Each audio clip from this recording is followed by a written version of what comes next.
I am so charged up. I'm so charged up by this interview with Frank Prisinzano. Now you're saying, who is this guy Frank? Well, Frank, he's an audiophile. That's why I'm interviewing him. But he's also an intensely passionate music lover. And he's also an amazing chef. Now, it turns out I've been eating at one of his restaurants, it's called Frank, for over 20 years, but I never met the man before. And well, this interview would have never happened if it wasn't for my friend Michael, who set up his turntable, was tweaking his turntable, said, you should talk to Steve, who's telling Frank.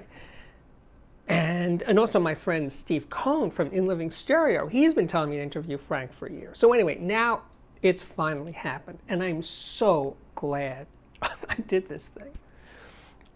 Because being around Frank, you just get all amazed about food and music and sound. I had the best time. So anyway, and just to fill it out the story a little bit, he's also had an internet radio station from 2003 to 2013 called East Village Radio. It was a storefront. People walking in the East Village could just see the DJs doing their thing. Sometimes the door would be open, the music would pour out into the street, there was a crowd around. It was a thing, it was a happening, as we used to say. So anyway, I spent 2.5 hours with Frank, and I was high from the experience. I truly was. So anyway, this is me talking to Frank. So there is a connection, right, between cooking and making great sound at home? I think so. I mean, I think it's very important that music be a part of the home, obviously, but especially the part of flowing in the kitchen, because it really does kind of set that rhythm that, you're looking for. I mean, I'm always looking, if I'm making a dish that's very, quick to make, I'm looking for something a little more up. If I'm making like a broth, which is going to take me 12, to 15 hours, I'm playing something that's very soft and something that I can kind of relax with it. You know what I'm saying? So yeah, I mean, absolutely. Music's a big part of cooking for me. Wow. And we were talking just before we started that now you're actually learning how to play guitar, and your son plays drums. Yeah, my son plays drums, which so many of my friends, because I had East Village Radio, and I have a lot of friends who are musicians, so I went ahead and I bought a Fender Strat, I bought a Gibson Les Paul, I bought a Fender bass, and I said, you know what, let's come over and jam with my son, you know what I'm saying? So I didn't play any instruments, but I can sing. So I just grabbed the mic and we just started doing improv, basically like, improv, kind of hard rock stuff, basically, because one of my friends was playing that, Gibson Les Paul, and the thing sounds like an airliner. I mean, it's so he's cranking out, like all these riffs. My son starts playing drums, and I just start, scatting into the microphone, saying whatever I want, and we came up with some really cool stuff. Actually, wow. It was really interesting, and it was great to do that with my son. I mean, it was huge for me. Yeah. So you have this really cool system. So you have two. Why do you have two systems like this? Well, one with your music. I originally wanted this Shindo system because it's so beautiful and it's so great for vinyl. I wanted it in my bedroom, which is where I had it. But then my wife wanted to put a desk in there. Okay. And we weren't really listening to that much music in there.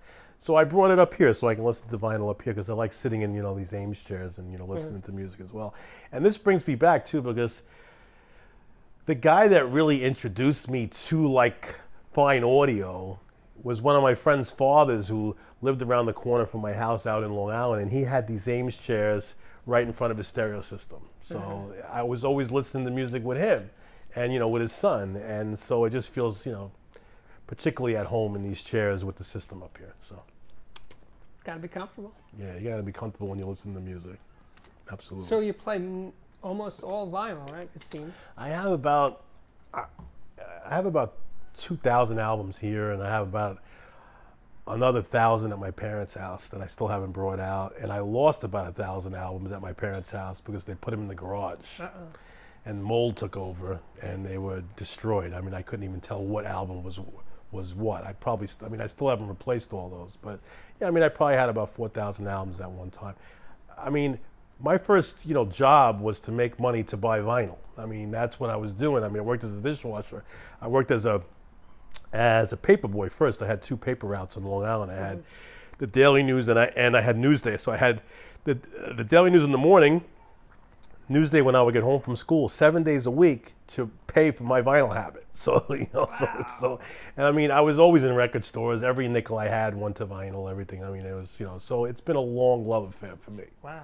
Yeah, I relate. I watched I hadn't even thought of this in a long time, but I used to listen to a lot of Rush too when I was a kid, because I really liked the intelligence behind the music. I mean, I thought, Hemispheres was such a crazy album. There was so much going on, And I watched the documentary the other day, and dude, I started weeping. I was just like, wow, because I hadn't listened to the music in so long, and I was like, wow, I got to put these albums on again. And I popped Hemispheres on the other night, and I was listening to it, and totally. Just like food, music has that power to transport, to really just take you and put you right back where you were when you were 12 or 13 fucking years old. It's amazing. It's pretty crazy. I do that to myself, like I'll close my eyes so I don't see my space, right?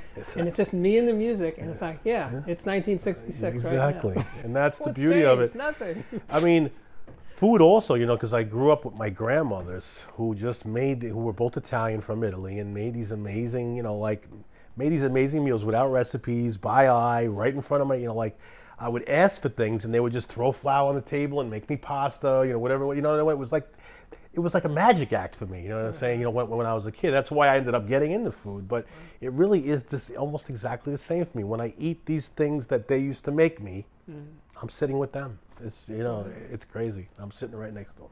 So this garage turntable, it's a garage, right? No. This is all Shindo. Everything's Shindo except for the speakers. That's some turntable, man. Yeah, it's. I've had some problems with it because my maid keeps cleaning it with this duster and keeps ripping the stylus out. It's like she did it already twice. Those maids, they're working for the. I mean, I told her, please stay away from me. It's like but I mean, she's a great maid, and I can't complain. But I'm just saying. That's the only thing. I think I made a cover for it once. I just wish it had a cover is what I mean. Yeah. Otherwise, the sound is magical from the system. I mean, it's very, very clean. It's pure. There's very little noise. I mean, that's what I was after. And Shindo. Yeah. So the Shindo you got from In Living Stereo. Yes, I got this from In Living Stereo, yeah. I was thinking of reorganizing this whole area now that the kids are a little bit older. You see, that was the other thing too, is I couldn't even have this system out when my kids were toddlers. Right. I mean, they ripped off two of the tubes on me. That was these are hard to find. They're not even easy to get. You know what I'm saying? So it's like, yeah, I mean, I've had, I mean, having high-end audio around toddlers is a challenge for sure. Yeah, especially tubes. Yeah. And not to mention poking out. Exactly. Also, you're also worried that they're going to stick their finger in something electrical, or that they're going to burn themselves. Yeah, I mean, I'm so glad I'm past the toddler years now. I mean, I had two boys, and I was a single dad. So, and I'm a restaurant owner, so I'm like, You're a busy guy. It was hairy. Yeah, it was hairy. I mean, I was just carrying them with me everywhere I went. I mean, they've been eating in the restaurants, since they're babies, like running around the restaurants, and interesting, way to grow up here. I mean, I grew up in Long Island, pretty much devoid of culture. You know what I mean? Thankfully, my father had a beautiful hi-fi set that he built himself, because he's a computer engineer. My father, he's a hardware engineer, so he built his own hi-fi system with tubes, and it sounded amazing. And he had all these jazz albums. I mean, Coltrane, Miles Davis, Monk, all this kind of stuff. So like, I just started playing them, when I was young, and really that was my introduction to, to culture. There was nothing else going on out there. There were no museums. There was, nowhere to go. My kids are here in Manhattan. They're surrounded by culture. It's a bit. I mean, I wish I had grown up here. Yeah. They probably will move out of New York because they're tired of it. You know what I'm saying? I couldn't wait to get in. I was always looking at the city as this place where I had to be. Me too. It's like I was like, I couldn't wait to get back in. As soon as I was old enough to drive, I was constantly coming in and just going to see shows. I was here in the East Village all the time. That's why I opened up in the East Village, because that's where I started. I mean, I used to go to the Ritz. Yeah. I used to see a lot of shows there. I used to go to Palladium, see a lot of shows over here on 14th Street. But you were here for CBGB's, right? Totally. Was that big for you? Yes. Well, I mean, I went to a lot of shows there. Yeah. I mean, throughout my life. I mean, I was when I had East Village Radio, I was talking to them about taking over the space because he wanted out, and Echo Dannon, who was one of my program managers at East Village Radio, knew him very well, and was like, I can get you in, to talk to him. And then something started deteriorating with it, and then all of a sudden he was gone.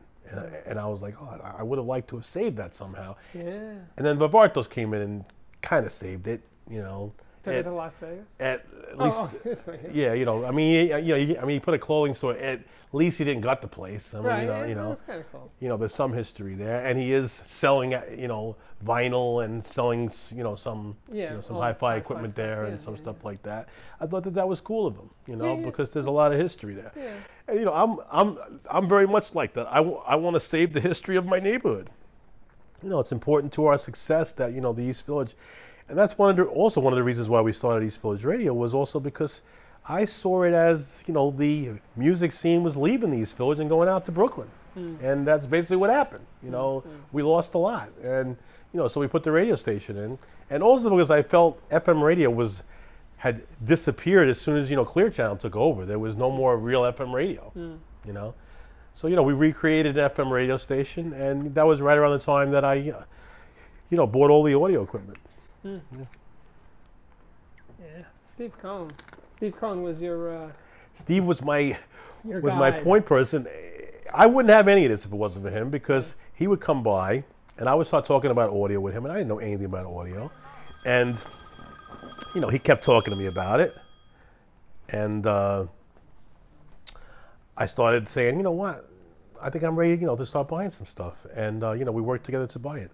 You have another system over there. I'm going to take pictures so people will see it. Sure. So what's in that system? Well, this is the, I wanted also a system that I could play loud. Yeah. So this is obviously, these are tubes.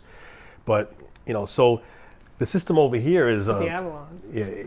With, the Avalon speakers is an amazing system. And I have two different preamps going over there. I have the Conrad Johnson over there.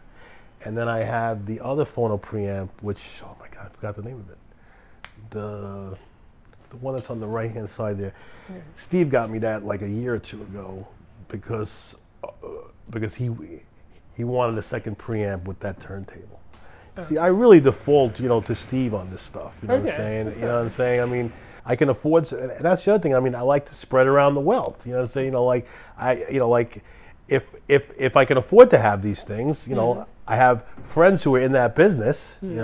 Support them. You know what I'm saying? Why not? I mean, it's just all works into, the same harmony of my life, I only deal with people I like, I don't have to deal with anyone else, you know what I'm saying? So, and I only spend time with people that I want to talk to, you know what I'm saying? So we got to talk about audio stuff. I mean, I prefer to talk to Steve, you know what I'm saying? So that's why he gets my business. And at the same time, we work together on East Village Radio together, so there's all this history. I mean, I'm a very loyal person. I mean, I really love sticking with the same people. Hey, where you going, little girl? I'm sorry, I haven't seen your YouTube channel, but do you have music in, or it's just you talking? I hired a jazz ensemble band over at Supper to play on Sundays, and this is how my life works, you know what I'm saying? And we hired them. And then I was beginning the YouTube channel, and I was like, let's ask them to make some music for us, right? And they did. They made a little, like, kind of a Barney Miller, like, kind of music, kind of a cross between Barney Miller and, Seinfeld's music. So it's like intros and stuff? Exactly. Like, it's like this little music clips. We got like an intro, we got an outro, we got some clips in between. And, we're playing with it. I mean, it's it's a work in progress. I only have 3 videos up right now, but I also did I paid for a show that travel show that I did that I called Real Frank, where I go to Italy 3 times a year for 3 months. I mean, obviously last year I wasn't able to go, and I haven't been able to go this year yet, but and I really have great experiences there. I mean, I've been going to Italy since I'm a kid, since I'm 12, and I know so many people there, and I know so many famous winemakers and restaurateurs, and and I travel and I go from region to region, and I post everything on Instagram, and stuff like this. So I decided, why not bring a film crew with me? And I did this I did like 4 seasons of, travel show basically. So that's also up there, but those are older. They're like from like 2007, 2008. So this is the new stuff that I'm doing, which is basically the same thing that I'm doing on Instagram. I'm trying to teach people how to cook. So I begin with very simple things like how to make a crispy egg, which is one of my signature items, which is how to fry an egg sunny side up in a stainless steel pan, not using a nonstick pan. And I'm basically showing you how to sear. Okay. Once I teach you that, you can sear anything. And then the second lesson is the candied yam, which is we take a sweet potato or a yam by itself on an earthenware plate in an oven, and you play with the temperature in the oven between 312 degrees, which is where sugar starts to caramelize, all the way up to 500, and you see the different results you can get from the yam. Yams are loaded with sugar. So after about an hour and a half at around 375, 400, they start shooting out caramel. And the yam itself starts to concentrate the sugars, and it gets sticky and sweet, okay? It's an amazing way to have a yam. Those two are the biggest 2 lessons that you can have in the kitchen, and that's what I start everybody with. And again, it's very much like music. It's you're listening to the yam, you're listening to the egg when it hits the pan. You know what I'm saying? The sounds. You're using all 5 senses plus your 6th sense, which is your gut. Right. Like something's wrong here. I can tell something's wrong. And your inner clock also, which a lot of people never exercise their inner clock, especially in the kitchen. That's the other thing. I don't give out times ever for anything. There is no time in cooking. So wait, so on YouTube, so your videos are on Instagram TV, IGTV? They're on IGTV. Instagram highlights is where all my method tutorials are. So right under my bio, you have those little circles. Right. Those are all highlights. Right now, there's 92 methods up on my Instagram page in my highlights, and there's like another 25 IGTV posts, which are longer posts and are 15 minutes or so. When they complain about us playing music over here, which happens all the time, I send them ragu. I send them containers of my rigatoni ragu sauce from the restaurants. I don't even answer the email like they complain, because sometimes we play till 4 or 5 in the morning here with the windows open. You can hear us down the street. Wow. I mean, we have a lot of fun. We do it maybe once every 3 or 4 months. We haven't done it since the pandemic, obviously. But well, we can talk more about audio. Ask me some more questions. I'll do what I can. But you never got into digital? I never really. I have that one DVD player over there, which is a really great DVD player. CD player over there, which is a really good CD, which I also forget the name of. But I never really. I like the tactile sensation of putting an album on and hearing analog. That's what I've always listened to. I like listening to a little of the static of, the needle. It's got kind of a warm feeling for me. Obviously I have my iPhone. I listen to music on that too. I put my headphones on when I'm on a plane, I'm, listening to digital. I think it's gotten a lot better, in a lot of cases, but in the beginning it kind of sucked. You remember? Oh, yeah. It was like really bad. It was canned. Right. You know what I'm saying? It was ones and zeros, obviously. It was, so, like I really, I started, the radio station. We only played vinyl, so we didn't even have this, the CD players at first, and then we started getting some really big DJs in, like Mark Ronson, who really wanted that, and then he switched over to his laptop. And then, so we had to settle that stuff up. But we really wanted everyone, to play on those Technics 1200s that we had. That's what we wanted. And that was when to when? It's not. We started in 2003, and I closed it down when, the licensing began. The more listeners we had, the more money it was costing me. Okay. So we were up like well over, 2-3 million listeners a month. So. It was just, I couldn't afford it. It was like we didn't have enough money coming in. We never sold out about anything. I was paying for the thing all along. When did you stop? I'm trying to think. It was probably 2000. It was like right at our 10-year anniversary. So it was probably 2013. Oh, okay. Wow. Yeah. And we stopped broadcasting music. Now we're going to do podcast only. now things are starting to loosen up a bit, and we're talking about getting back into it again because I want to do a podcast, and I mean so many people would love to do a podcast in that studio right in the street. I mean the studio's in front of Little Frankie's, so you know what I mean. I mean that was always a big part of the charm of East Village Radio was you could walk up and listen to your favorite DJ and go in and say hello. You know what I'm saying? I mean.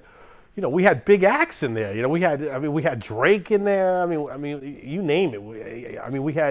We had Johnny Rotten one day. He spent all day with us. Wow. Ate pizza with us. Hung out in the office with us. He was supposed to come for 15 minutes. He stayed for the whole 2-hour show and then hung out in the office with us afterwards. Okay? This would happen all the time. We had Ian from Echo and the Bunnymen came in, missed his plane the next day because I took him to supper after the show, and we were in the Milano room drinking and getting drunk and hanging out, and he was playing guitar and shit. It was fucking surreal. It was completely surreal, and we got a call from his agent at like 6 a.m. because we were still there. Because you kind of lose track of time in supper because it's kind of really you really feel like you're in a cave. You know what I'm saying? And he missed his plane and missed his show in Australia. Wow. That's wild. Yeah, it was crazy. Like, tons of stories like that. I mean, it was like, you want to talk about music. I mean, we were at the really at the apex of it. I mean, like everyone wanted to be on East Village Radio, and we were happy to have them. And it was just such a beautiful thing, on the street in New York. Yeah. People were just hanging out in front of the booth all the time. Musicians and DJs coming to talk, and it was just having the restaurant there also. Yeah. I would say, hey guys, come on in, let's go get some pizza. I would just say, everyone out in front, come on, let's go in and get some pizza. What does it cost me? And say, it doesn't cost that much. We'd sit down and we drink beers, and I'm like hanging out with music. Titans of, the industry, and they're just regular guys, and we're just all just hanging out, having a beer and having a pizza, because everyone loves beer and everyone loves pizza, you know what I'm saying? It's like, and everyone loves music, you know what I'm saying? So it's like, it's just perfect. Wow. Yeah. You know what, Frank, that's the perfect ending. You just summed it up right. so perfectly. So I'll do my outro. Okay, no problem. Frank, this has been a total pleasure.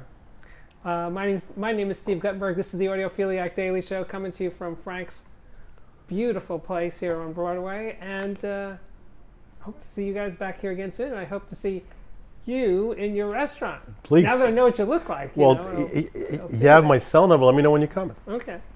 Good.